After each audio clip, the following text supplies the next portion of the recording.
সাল্লাম আমাদের মতো মানুষ, আল্লাহ পাকের প্রেরিত বান্দা এবং রাসূল। এটা হলো রিসালাত। শুধু এটা মুখে বলছি, বাংলা অর্থ বুঝি, শিখছি, এটাকে ঈমান বলে না ভাই। ঈমান এটাকে বলে না। আপনি রিসালাত মানেন, এটা দাবি করতে হলে আপনাকে এই কিতাবের উপর ঈমান আনতে হবে। আপনাকে এই কিতাবের উপর ঈমান আনতে হবে। আপনি যদি বলেন আমি রিসালাত মানি, তাহলে আপনাকে এই কিতাবের উপর যদি ঈমান না আনেন, তাহলে যদি বলেন আপনি রিসালাত মানেন, তাহলে আপনি মুনাফিক, নাস্তিক। আর যদি বলেন না আমি শুধু এটা মানি না, তাহলে আপনি কাফের। আবার যদি বলেন আমি শুধু এটা মানি না, তাও আপনি কাফের। নাস্তিক বললে ভুল হবে, কাফের আপনি, আপনার ঈমান নাই। কারণ আপনি এটা ব্যতীত এটার ভিতরে ঢুকতে পারবেন না, এটা ব্যতীত এটার মূল্য নাই।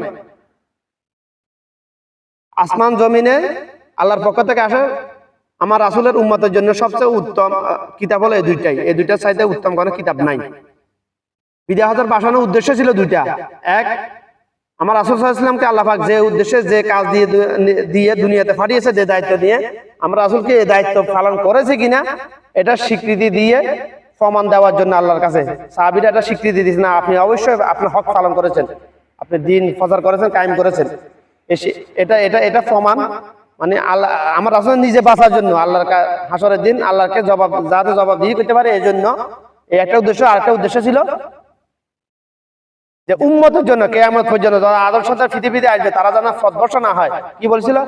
আমার উম্মতের জন্য আমি এমন দুইটা জিনিস রেখে যাইতেছি, আমার উম্মত যদি সে দুইটা জিনিস আঁকড়ে ধরে তাহলে কখনো পথভ্রষ্ট হবে না, শয়তান তাদেরকে অসহায় কখনো জাহান্নামের রাস্তায় পরিচালিত করতে পারবে না। কি? আল্লাহর কোরআন আর একটা হলো আমার হাদিস। আমার রাসূল বলেছিল শুধু আমার হাদিস, আমাদেরকে বলতে হবে সহিহ হাদিস। আমার রাসূল জানতো, আল্লাহ পাক জানাইছে জানতো যে সহিহ হাদিসের মধ্যে জালা ঢুকাবে মুনাফিকরা, কাফের না আছে, কাফের ইহুদি কাফেররা মুনাফিকদেরকে টাকা দিয়ে, এটা জানতো। কিন্তু আমার রাসূল গায়েব জানতো না। এটা যে পৃথিবীর আল্লাহ ব্যতীত কেউ গায়েব জানে এটা বিশ্বাস করে যে করবে সে কাফের, কারণ সে শিরক করেছে। আমি এখানে বুখারী শরীফ দেখাইছি, আমি বই বিক্রি করার জন্য দেখাইছি না, বলতেছি না তো ভাই। আপনি তিরমিজি শরীফ পড়েন, মানে ইসলামের মৌলিক বিধিবিধান গুলো সকল ধর্মের মাযহাবের মধ্যে আছে।